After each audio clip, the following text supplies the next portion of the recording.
बिस्मिल्लाहिर्रहमानिर्रहीम। आज के प्रोग्राम के साथ मैं हूं नुस्ला मलिक। नाज़रीन, आज की अहम तरीन खबर सिंध के अंदर इंतखाबात का, बलदियाती इंतखाबात का दूसरा मरला है जो मुकम्मल हुआ। वोटों की गिनती जारी है। बाज़ नशिस्तों पर इंतखाबात के नताइज सामने आ चुके हैं, लेकिन बाज़ ऐसी नशिस्तें जिस पर अभी गिनती का अमल भी जारी है और इंतखाबी नताइज का ऐलान भी होना बाकी है। अब तक के नताइज के मुताबिक अगर देखा जाए तो शहर कराची को छोड़कर बाकी अजला के अंदर पाकिस्तान पीपल्स पार्टी बरतरी हासिल करती हुई दिखाई देती है। शहर कराची के अंदर जमात इस्लामी को अभी बरतरी हासिल है, लेकिन दावे किए जा रहे हैं पाकिस्तान तहरीक इंसाफ की तरफ से भी, पीपल्स पार्टी की तरफ से भी, कि वो ये इंतखाब जीत सकते हैं। लेकिन हमारे पास जो अदाद-ओ-शुमार इस वक्त पहुँचे हैं उनके मुताबिक शहर की बेशतर नशिस्तों पर जमात इस्लामी जो है उसको बरतरी हासिल है। इस लिहाज से अगर देखा जाए तो शहर कराची, जिसके बारे में पाकिस्तान तहरीक इंसाफ दावेदार रही कि सबसे ज़्यादा कौमी असम्बली की नशिस्तें कराची में पाकिस्तान तहरीक इंसाफ के पास हैं, फिर तहरीक इंसाफ का जादू शहर कराची में क्यों न चल सका। और जो इमरान खान साहब की पॉपुलैरिटी की बात की जाती है, ये पॉपुलैरिटी कराची सबसे बड़े पाकिस्तान के शहर में क्यों सामने न आई कि आज जिस तरीके से पाकिस्तान तहरीक इंसाफ के वोटर्स के निकलने की बात की जा रही थी, वोट डालने की बात की जा रही थी, उसके मुताबिक आज वोट न डाले गए। तहरीक इंसाफ के लिए ये नताइज कितने हैरान कुन हो सकते हैं। उसके साथ साथ MKM जो इंतखाबात का बाइकाट कर चुकी है, वो ये वाज़े तौर पे कह रही है कि इंतखाबात से पहले ही प्री पोल रिगिंग शुरू कर दी गई थी, इसलिए हमने इंतखाबात का बाइकाट किया है। जमात इस्लामी के हाफिज नईम-उर-रहमान वो भी एहतजाज कर रहे हैं। वो कह रहे हैं कि हम नशिस्तें जीत रहे हैं, लेकिन रिजल्ट ताख़ीर से हमें जारी किए जा रहे हैं, इसलिए रिजल्ट्स जल्दी दिए जाएँ। लेकिन अगर हम सारा दिन की सूरत हाल का जायज़ा लें तो शहर कराची के अंदर मजमूई तौर पे आज कराची में बल्दियाती इंतखाबात पुरअमन तरीके से हुए।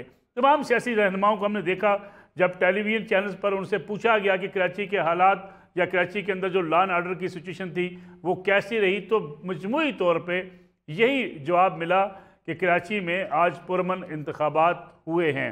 साथ ही साथ अगर देखा जाए तो इस वक्त जो इंतखाबात के नताइज आ रहे हैं उसमें हैदराबाद में भी पाकिस्तान तहरीक इंसाफ पीछे है और पाकिस्तान पीपल्स पार्टी बड़ी वाज़ेह बरतरी के साथ आगे जाती हुई दिखाई दे रही है। हमारे साथ मौजूद है इस वक्त आफ्ताब जहांगीर साहब, पाकिस्तान तहरीक इंसाफ के सीनियर रहनुमा हैं, रुकन कौमी असम्बली। आफ्ताब साहब, बहुत बहुत शुक्रिया आपका प्रोग्राम में वक्त देने का। Fawad Ahmed, senior anchor person, news के डायरेक्टर ऑपरेशन, वो भी हमारे साथ मौजूद होंगे। और उसके साथ साथ हम कोशिश करेंगे कि मुत्तहिदा कौमी मूवमेंट और पाकिस्तान पीपल्स पार्टी का मौक़िफ़ भी आज के प्रोग्राम में सामने आ सके। प्रोग्राम के आखिरी हिस्से में बात करेंगे मुल्क के अंदर बढ़ती हुई लाकानूनियत की, कि अगर लाहौर के अंदर, लाहौर शहर के अंदर वकला के इंतखाबात हों और वहाँ पे हवाई फायरिंग की जाए और ओपनली फायरिंग की जाए, तो इससे क्या सबक मिलता है, अपनी नई नस्ल को हम क्या सबक देने जा रहे हैं कि अगर कानून के रखवाले ही कानून की धज्जियाँ उड़ाने लगें तो फिर कानून पर अमल दरामद कैसे होगा। आफ्ताब जहांगीर साहब, बहुत बहुत शुक्रिया प्रोग्राम में वक्त देने का। आज के नताइज मुतमिन हैं पाकिस्तान तहरीक इंसाफ? जी बहुत शुक्रिया नसरुल्लाह भाई, आपने अपने प्रोग्राम में मुझे मौका दिया और बहुत अहम मौजू के ऊपर गुफ्तगू का, कि इस वक्त कराची के अंदर और हैदराबाद में इलेक्शन हो रहे हैं और यकीनन सबकी निगाहें कराची के इलेक्शन पे थी, क्योंकि कराची से PTI ने 14 सीटें जीती थी और उसके बाद लोगों का लगता ऐसा था कि मीडिया भी और सब ये समझते थे कि जी कराची से क्लीन स्वीप करेगी तहरीक इंसाफ। लेकिन अफसोस के मतलब वो रिजल्ट्स जो हमें मिलने चाहिए थे वो नहीं मिले। अब मैं उसकी बहुत सारी वजूहात तो बता सकता हूँ, लेकिन मैं ये समझता कि मेरी आदत का हिस्सा नहीं है कि मैं एक दूसरे के ऊपर ब्लेम करने के बजाय या काउंटिंग में लेट होने के बजाय, कि जहाँ पे 100 वोट भी कास्ट नहीं हुए वहाँ अभी तक काउंटिंग चल रही है, इस तरह की सूरत हाल के बावजूद मैं समझता हूँ कि शायद इसकी वजह और बहुत सारी हैं, लेकिन हमें वो रिजल्ट नहीं मिला जो कि हमें मिलना चाहिए था। तो मैं पार्टी के इख्तलाफात हैं आफ्ताब जहांगीर साहब, या कैंपेन सही तरीके से नहीं चलाई जा सकी, या आप समझते हैं कि जो एक सोच थी पाकिस्तान तहरीक इंसाफ की, पॉपुलैरिटी इस हद तक जा चुकी है कि अब हमें किसी चीज़ की ज़रूरत नहीं है, ये वजह भी हो सकती है? नहीं, ऐसा नहीं था। लेकिन नसरुल्लाह भाई, बात ये है कि एक तो वजह ये, जैसे फॉर एग्जांपल मैं अपने हलके में अभी भी बैठा हुआ हूँ, मेरे साथ लोग बैठे हुए, कोई जीते हुए हैं, कोई हारे हुए काउंसलर्स हैं, लेकिन मसला ये है कि जब आप 3-3 दफा इलेक्शन को मुलतवी करेंगे और उस इलाके में, जैसे मेरे इलाके में और खासतौर पर पूरे कराची के अंदर कि हमारे यहाँ जो बिल्कुल दरमियाना दर्जे का वर्कर था उसको हमने टिकट्स दिए थे, जो अफोर्ड भी नहीं कर सकता था। तो अब वो उनको जब 3-3 दफा उनके ऊपर एक बर्डन पड़ा खर्चे का भी, और उसके बाद वो मोशन टूट गया। जैसे कल की बात है, इसी इलेक्शन की बात है कि जी पीपल्स पार्टी ने कहा कि जी हमने ऑर्डिनेंस लेकर आ रहे हैं और हमने कह दिए कि जी इलेक्शन मुलतवी कर दिए जाएं, और एमक्यूएम भी। तो हमें ये ऐसा लगता था, और हमारे वोटर्स को भी और हमारे कैंडिडेट्स को भी ये लगता था कि इलेक्शन दोबारा नहीं होंगे। तो अब जब अचानक ये हुआ, सारा तय हुआ, तो उसमें बहुत सारी है लोग, जैसे आपको एमक्यूएम कहेगी भी कि जी ये जमात इस्लामी और पीपल्स पार्टी का पैक्ट हो गया था, अंदर से मिले हुए थे, ये सारी बातें। लेकिन मैं ये समझता हूँ कि ये मुनासिब नहीं है। हमें रिजल्ट को एक्सेप्ट करना चाहिए, ताकि ये रवायत डाली जा सके कि जी जब भी कोई रिजल्ट आए तो उसको एक्सेप्ट करें, और आगे चल के जो बेहतरी की तरफ चीजें जाती हैं उसकी तरफ लेके जाना चाहिए। आफ्ताब जहांगीर साहब, सच्ची बात है आपसे एक ताल्लुक भी है, लेकिन मैं आपकी पॉलिटिकल जब भी राय आपसे ली, आपने हमेशा बड़ी गैर जानबदाराना राय दी है। मैं आपको वापस आता हूँ आपकी तरफ। फवाद अहमद साहब हमारे साथ मौजूद हैं, हमारे सीनियर एंकर पर्सन हैं। फवाद अहमद, ये बताइएगा आप इस वक्त कहाँ पे हैं, क्या सूरत हाल है? जमात इस्लामी दावा कर रही है कि कराची की बेशतर नशिस्तों पर जमात इस्लामी जीत रही है। जी, मैं आपसे कुछ देर पहले जब इदारा नूर हक आया तो हाफिज़ नईम उर रहमान मीडिया से बातचीत कर रहे थे, प्रेस कॉन्फ्रेंस कर रहे थे। उसमें उनका कहना था कि जो इलेक्शन की कामयाबी के बाद जो उनको फॉर्म मिलना था, पोलिंग जो स्टेशन से फॉर्म उनको मिलना था दस्तखत के साथ, स्टैम्प के साथ इलेक्शन कमीशन की, वो जारी नहीं किया जा रहा। हालांकि टर्न ओवर खुद मीडिया भी बताता है, मैंने खुद भी देखा और बाकी भी तमाम जगहों से हमने देखा कि टर्न ओवर उस कदर नहीं था कि जो काउंटिंग के अंदर इतनी ताखीर होती कि रिजल्ट अब तक ऑफिशियली जारी नहीं किया जा सका। तो हाफिज़ नईम उर रहमान साहब का कहना था कि अगर रिजल्ट अब से कुछ देर में जारी ना होना शुरू हुए तो हम हर पोलिंग स्टेशन के बाहर धरना देंगे और कराची के मुख्तलिफ मकामात पे धरना शुरू कर देंगे। हाफिज़ नईम उर रहमान साहब अब निकल भी गए हैं बात करने के लिए। मैं आपको इदारा नूर हक के इस वक्त सूरत हाल दिखाता हूँ कि इदारा नूर हक में यहाँ पे कारकुनान की बड़ी तादाद मौजूद है। मीडिया ने भी डेरे डाले हुए हैं। ये स्क्रीन के ऊपर अगर आप दिखाएं तो आरिफ वली इस वक्त तमाम मनाजिर दिखा रहे हैं कि किस तरीके से इदारा नूर हक के अंदर कारकुनान मौजूद हैं, सहाफ़ी बहुत बड़ी तादाद में मौजूद हैं। यहाँ मुख्तलिफ यूसीज से जहाँ के रिजल्ट आ चुके हैं वहाँ के जो लोग हैं नारेबाजी करते हुए मुख्तलिफ टोलियों की सूरत में यहाँ पर आते हैं इदारा नूर हक। रिजल्ट जो है वो यहाँ पर एक मीडिया सेल बनाया गया है, इसके साथ साथ इलेक्शन सेल बनाया गया है। मीडिया सेल को भी जारी किया जाता है और इलेक्शन सेल के अंदर दे दिया जाता है कि जो फिर इनके सॉफ्टवेयर पर अपडेट हो जाता है। तो यहाँ पर ये हम सूरत हाल देख रहे हैं, कारकुनान की बड़ी तादाद है। मौसम लाहौर और इस्लामाबाद का तो बहुत सर्द था, लेकिन यहाँ पर मौसम बस मुनासिब है, अगर आप जैकेट ना भी पहने तो कोई ऐसी सूरत हाल नहीं है। कामरान सुहेल मेरे साथ मौजूद है, सारा दिन कवरेज करते रहे। कामरान सुहेल, आपको टर्न आउट और बाकी तमाम मामलात से, अमन अमान के मामलात के हवाले से क्या आप बताना चाहेंगे नसरुल्लाह मलिक साहब के प्रोग्राम के जरिए? अच्छा, सबसे पहले तो मैं एक चीज़ ये बताना चाहूँगा कि अभी जब हाफिज़ नईम उर रहमान प्रेस कॉन्फ्रेंस कर रहे थे उसके बाद जो है वो इलेक्शन कमीशन की जानिब से एक एलामिया ये जारी हुआ है जिसमें तमाम आरओज़ को, प्रिजाइडिंग अफसरान को ये हिदायत जारी की गई है कि जमात इस्लामी के या दीगर जो पोलिंग एजेंट्स हैं उनको फॉर्म 11 और फॉर्म 12 जो है वो प्रोवाइड किया जाए। लेकिन अगर टर्न ओवर कम था तो फॉर्म्स अब तक क्यों नहीं जारी हुए? क्योंकि मैं आपको सुबह से टीवी स्क्रीन पर देख रहा हूँ, आप पोलिंग स्टेशन में खत्म होने के बाद, जब पोलिंग खत्म हुई, गिनती का अमल शुरू हुआ तो आप मौजूद थे, उसके बावजूद क्या वजह है इसकी? देखिए, इसकी बुनियादी वजह जो है वो इस वक्त, क्योंकि कुछ पोलिंग स्टेशन के अंदर मैं खुद भी गया था, प्रिजाइडिंग अफसरान से भी मिला था। बिलखुसूस मैं शादमान की बात करूंगा कि वहाँ के जो प्रिजाइडिंग अफसर हैं वो उनको उस तरीके से काम ही नहीं आता। वहाँ पर जो दीगर जो लोग हैं, जो अमला है, वो उनको चीजें बता रहा है। नसरुल्लाह मलिक साहब, ये सूरत हाल है, इलेक्शन कमीशन का अमला ज़ाहिर है दिन 4 दफा के बाद तब्दील होता रहा। यही इत्तला जो है बाकी जगहों से भी आ रही है। मुझे जाना आफ्ताब जहांगीर साहब की तरफ, लेकिन मुझे एक सवाल आपसे जरूर पूछना है। एमक्यूएम कह रही है कि हमने बाइकाट किया, इसलिए जिसको भी कराची की मेयरशिप मिलेगी हमारे सदके से मिलेगी। सदके से मिले, ज़कात से मिले, खैरात से मिले, इखलाकी बर्तरी हो, सियासी बर्तरी हो, जो भी वो कहते रहे, वो इलेक्शन के अंदर मौजूद नहीं थे, कॉन्टेस्ट नहीं कर रहे थे, जिसका नतीजा ये निकला है कि वो इलेक्शन में मेयरशिप की दौड़ से बाहर है। जिस कानून की वो बात करते हैं, कोई उनसे सवाल जाकर पूछे कि SLGA जब SLGO था तो वो किसने जारी किया था? वो इशरत बाद ने जारी किया था। जब वो A में कन्वर्ट हुआ, यानी कि ऑर्डिनेंस एक्ट में कन्वर्ट हुआ, एक्ट ऑफ पार्लियामेंट बना, तो MQM उसके साथ थी। उसके बाद तमाम मामला होते रहे। कराची की मरदमशुमारी को उन्होंने कबूल किया, कराची कराची की हल्का बंदियों को उन्होंने जो है वो सिर्फ कोर्ट में चैलेंज करने तक ही रखा। उसके बाद अगर इसकी बात करें, इंतखाबी मैदान की बात करें, तो कंटोनमेंट बोर्ड के इलेक्शन के अंदर हमने देखा कि MQM कोई खातिर ख्वाह कामयाबी हासिल नहीं कर सकी। उनके एक रुकन कौमी असम्बली जब इंतकाल कर गए, इकबाल मोहम्मद अली डिप्टी साहब, तो उसके बाद हमने देखा कि कोरंगी की सीट से कि जहां MQM 1.5-2 लाख वोट लेती रही है, वहां बमुश्किल 13,000 वोट लेके कामयाब हुई कि जहां पाकिस्तान तहरीक इंसाफ ने बाइकआउट भी किया था। तो अगर इंतखाबी मामलात की बात हम करें तो MQM तो 0-0-0 इस वक्त जो स्टेज के ऊपर बैठी हुई थी, वो शाकिर शुजाबादी ने क्या खूब शेयर कहा है कि शाकिर तू आपसे आना है, हमारे चेहरे देख और हालात ना पूछ। तो आज हमने उनकी प्रेस कॉन्फ्रेंस में भी वही तमाम चीज़ें देखी। मुझे MQM के बाइकआउट की वजह से यहाँ पर जो है वो टर्नओवर या टर्नआउट कम होता हुआ दिखाई नहीं दिया। जो मुझे चीज़ महसूस हुई, चूँकि मैं आज लियारी में भी गया, मैं लियारी के मुख्तलिफ इलाकों में मूसा लैन से लेके बिहार उन तक तमाम इलाकों के अंदर गया। मैं गुलशन इकबाल गया, 13D के इलाके के अंदर गया, मैं जो है वो बहादुराबाद शरफाबाद के इलाके में गया, मैंने सदर के मुख्तलिफ इलाके देखे, कराची के 2 अजला मैंने तकरीबन जो है वो उसके चप्पे चप्पे को मुख्तलिफ पोलिंग स्टेशन को अंदर जाकर पोलिंग के अमल को भी देखा और दीगर मामलात के ऊपर भी जायजा लिया। तो वहाँ पर मुझे किसी ने ये नहीं कहा कि उन्होंने MQM के बाइकआउट की वजह से, मैंने प्रोग्राम की रिकॉर्डिंग भी की, लोगों से बात भी की, सर्वे भी किया, किसी एक फर्द ने ऐसा नहीं कहा कि उसने MQM के बाइकआउट की वजह से। जी ठीक है, मैं वापस आऊँगा आपकी तरफ। आफ्ताब जहांगीर साहब, अगर हम सिंध की बात करें, PTI दावेदार इस बात भी रही कि सिंध के अंदर अब इस बार पीपल्स पार्टी का हम सफाया करेंगे आम इंतखाबात के अंदर, लेकिन बलदियाती इंतखाबात का पहला मरला हो, दूसरा मरला हो, मैं किन किन अजला की आज बात करूं जहां PTI का सफाया हो गया? अच्छा देखिए, PTI का सफाया तो आप नहीं कह सकते। मैं आपको नसरुल्लाह भाई ईमानदारी की बात बता रहा हूँ कि देखिए ये 3 दफा इलेक्शन मुलतवी हुआ, इसके अंदर कैंडिडेट्स भी वही थे, पोलिंग एजेंट्स भी वही थे, पोलिंग की जो वो थे पेपर, जो पोलिंग पेपर्स होते हैं, ये सब वही थे, इसमें कोई चीज नहीं हुई 3 महीने 4 महीने में।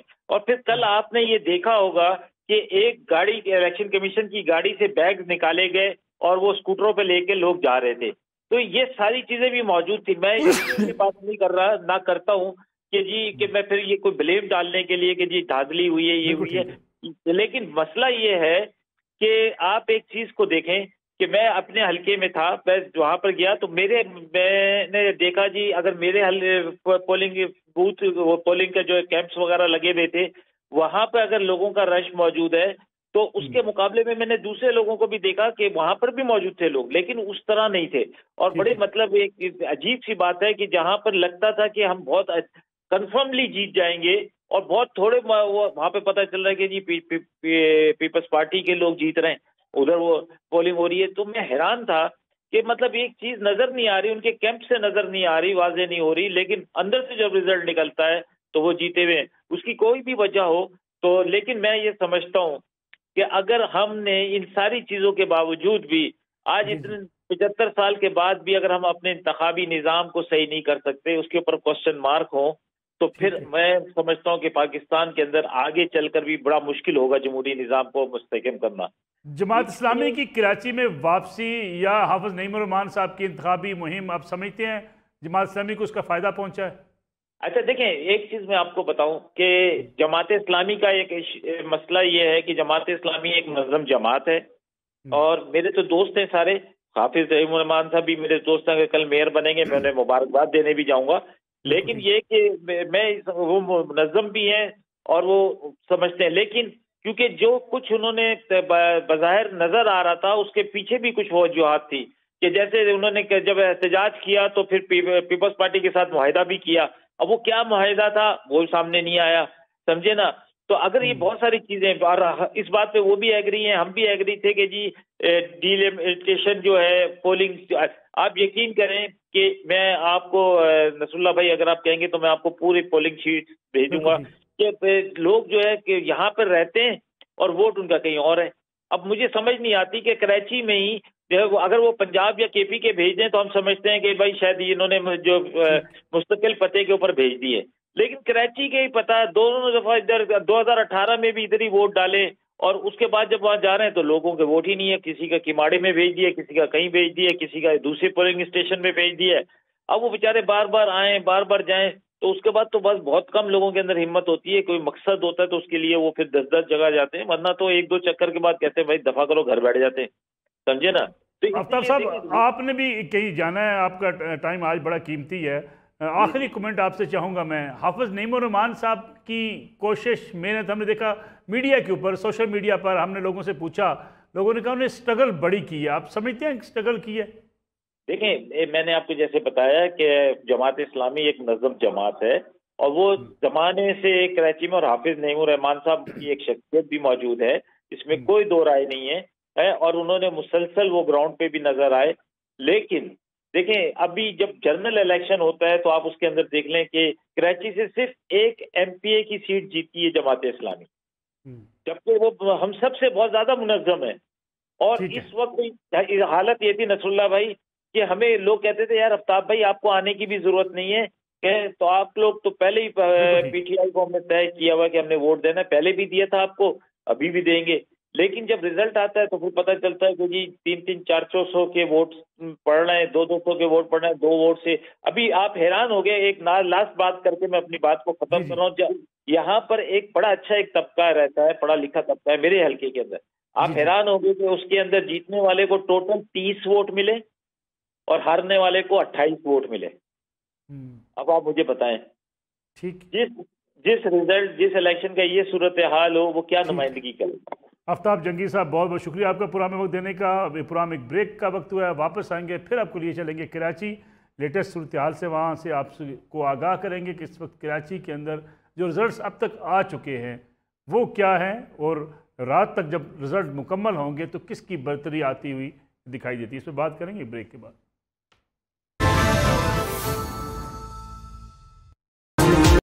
प्रोग्राम में एक बार फिर खुशामदीद। फवाद अहमद साहब हमारे साथ मौजूद हैं। फवाद, ये बताइएगा कि इस वक्त ताज़ा तरीन सूरत हाल क्या है शहर कराची के, जो रिजल्ट आप तक आए हैं? जी, अब तक जो रिजल्ट आए हैं उसके मुताबिक तो पाकिस्तान तहरीक इंसाफ तीसरे नंबर पे, पीपल्स पार्टी दूसरे नंबर पर और जमात इस्लामी पहले नंबर पे है। लेकिन ये सारे के सारे गैर हतमी, गैर सरकारी नताइज हैं और इसमें सबसे अहम बात है कि बहुत सारे रिज़ल्ट जो है वो हमारे ज़राए से हमें पता लगे हैं या मुख्तलिफ सियासी जमातों ने हमें जारी किए हैं। इलेक्शन कमीशन जिस फॉर्म पे जारी करता है रिज़ल्ट, वो अब तक जारी नहीं हुए और यहाँ पर सबसे बड़ा मसला भी यही आ रहा है कि उसी फॉर्म के हवाले से हाफिज नईमुर-रहमान साहब कहते हैं कि अगर वो कुछ देर में जारी नहीं किए गए तो कराची के मुख्तलिफ इलाकों में धरना दिया जाएगा और हो सकता है कि कराची की बड़ी बड़ी शाहराहों को इस काम के लिए मुंतखब किया जाए। उन्होंने अपने कारकुनान से ये भी कहा था कि आप फौरी तौर पर जाएं और पोलिंग स्टेशन को उस वक्त तक ना छोड़ें जब तक कि सरकारी तौर पर RO आपको रिजल्ट जारी नहीं कर देता।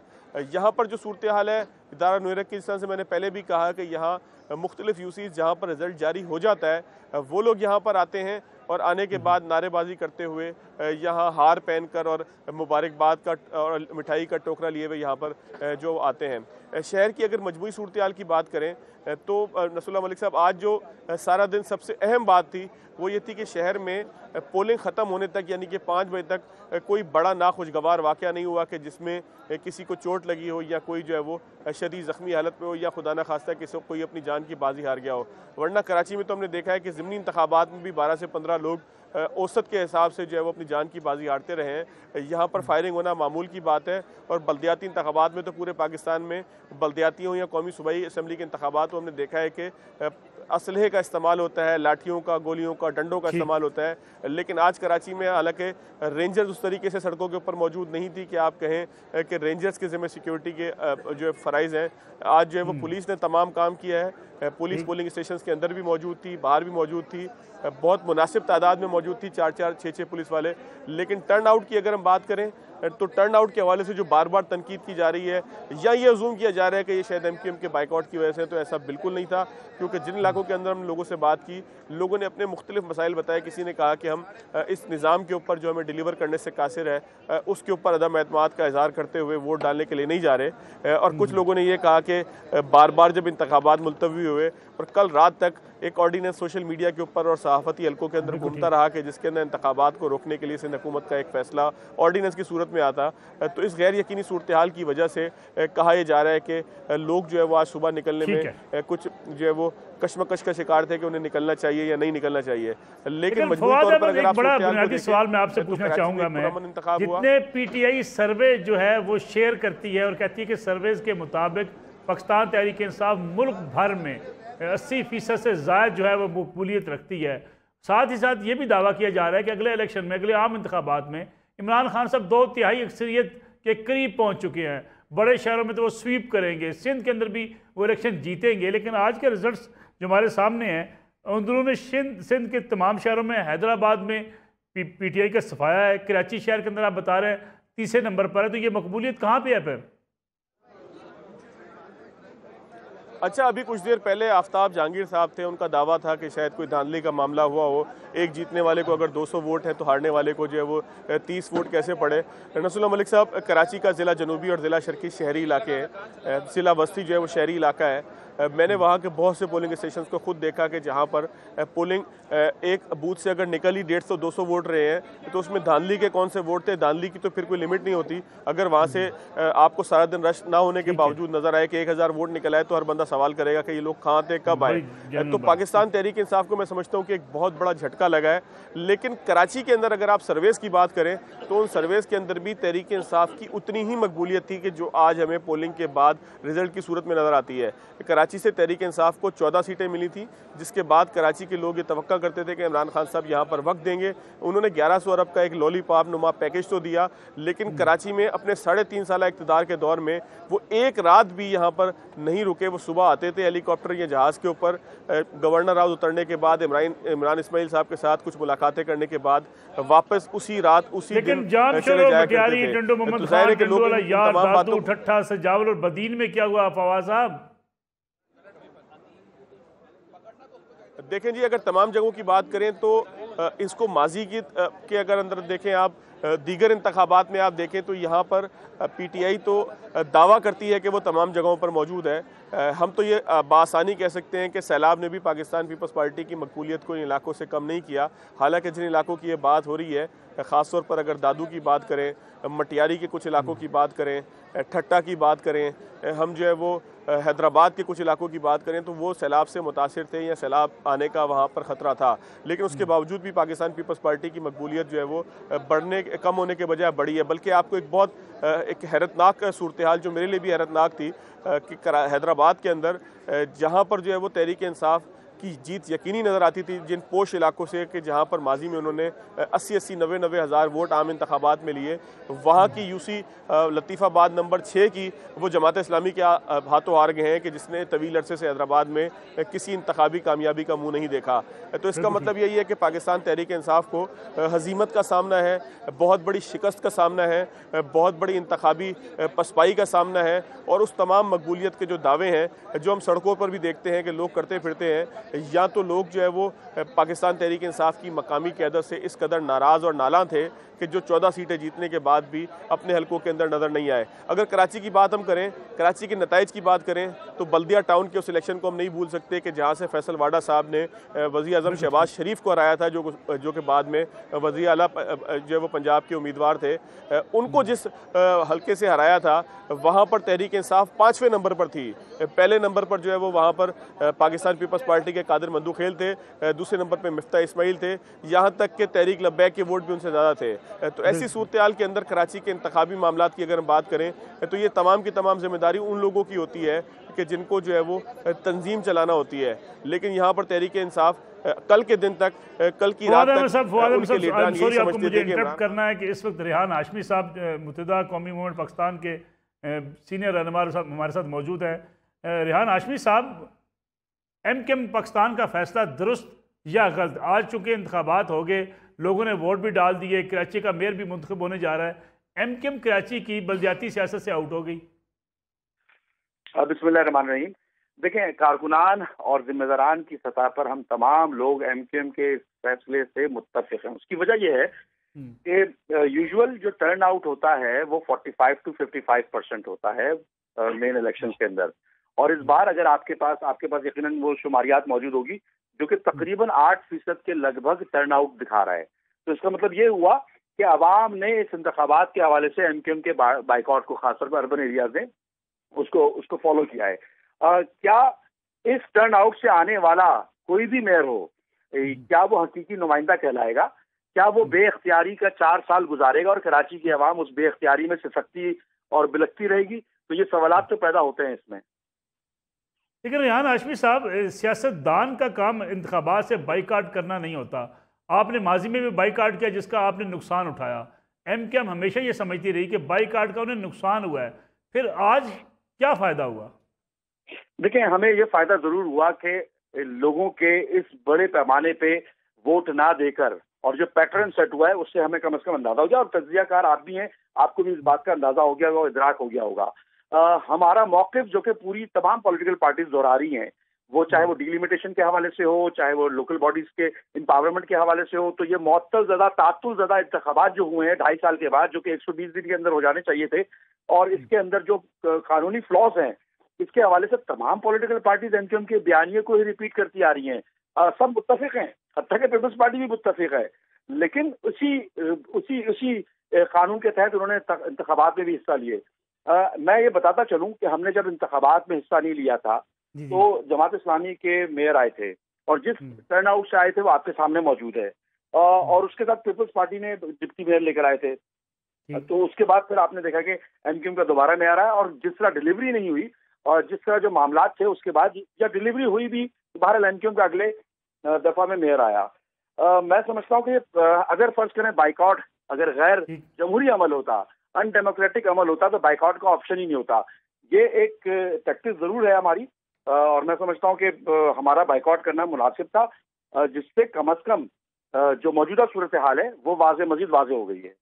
रेहान हाशमी साहब, बहुत बहुत शुक्रिया आपका पुराना वक्त देने का। फवाद अहमद साहब हमारे साथ मौजूद थे। कराची की सूरत हाल और कि सिंध की सूरत हाल हमने आपके सामने रखी। वहाँ बलदियाती इंतखाबात का दूसरा मरला मुकम्मल हुआ, नताइज आ रहे हैं, लेकिन अब तक के नताइज के मुताबिक पाकिस्तान पीपल्स पार्टी हैदराबाद और अंदरून सिंध में वाज़ेह बरतरी के साथ आगे जाती हुई दिखाई देती, जबकि शहर कराची में अब तक के रिजल्ट के मुताबिक जमात इस्लामी को बरतरी हासिल है। प्रोग्राम एक ब्रेक का वक्त हुआ है, ब्रेक से वापस आएंगे तो बात करेंगे कानून के मुहाफ़िज़, कानून के रखवाले और कानून पर अमल दरामद करवाने वाले लाहौर के अंदर अगर फायरिंग करें और खुलम खुला फायरिंग करें तो फिर आम आदमी को क्या पैगाम मिलता है। इस पर बात करेंगे। एक वीडियो भी आपके सामने रखेंगे जिसे आप देख पाएंगे किस तरीके से पढ़े लिखे हमारे लोग खुलम खुला फायरिंग करते हैं, जिसके नतीजे में कोई भी जान जो है वो अपने हाथ धो बैठती है। इस पर बात करेंगे ब्रेक के बाद।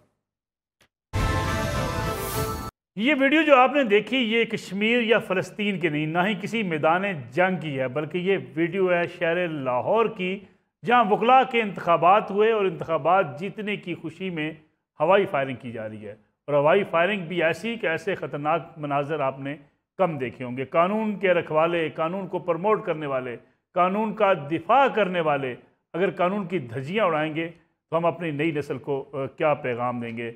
हमाद हमारे साथ मौजूद हैं, हमारे क्राइम रिपोर्टर हैं, उनसे भी हम जानने की कोशिश करेंगे कि इस वाक़े के बाद कार्रवाई क्या हुई है, पुलिस ने क्या इन वकला को गिरफ्तार किया है, और अगर वकला को गिरफ्तार किया है तो उनके खिलाफ कार्रवाई क्या हुई है।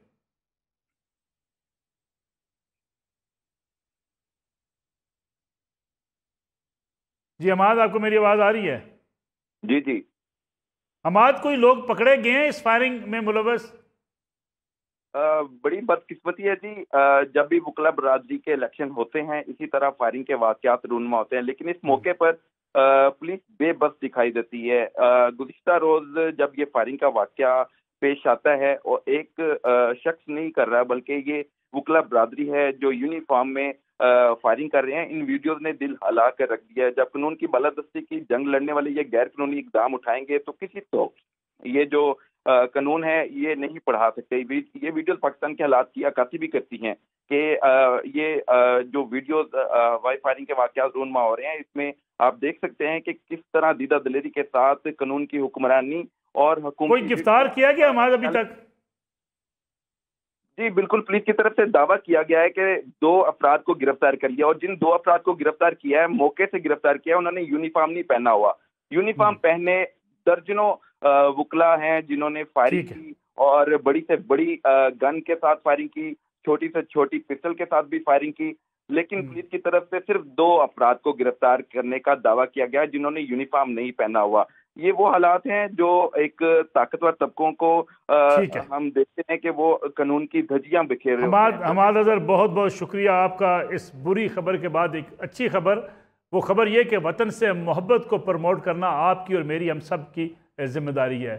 और ये फ्रीज़ा सर अंजाम दिया आज़ाद कश्मीर के वज़ीर आज़म सरदार तनवीर इलियास खान ने, जिन्होंने मुजफ्फराबाद में सबसे बड़ा जो परचम टावर का इफ्तिताह कर दिया, जहाँ पे पाकिस्तान और आज़ाद कश्मीर के बड़े कौमी परचम लहराए गए हैं। और ये फ़ैसला अब पूरे आज़ाद कश्मीर पर इम्प्लीमेंट होगा और पूरे आज़ाद कश्मीर के हर डिस्ट्रिक्ट हेडकोार्टर पर पाकिस्तान और कश्मीर के बड़े बड़े परचम लहराए जाएंगे, ताकि हम अपने मुल्क से मोहब्बत को प्रमोट कर सकें।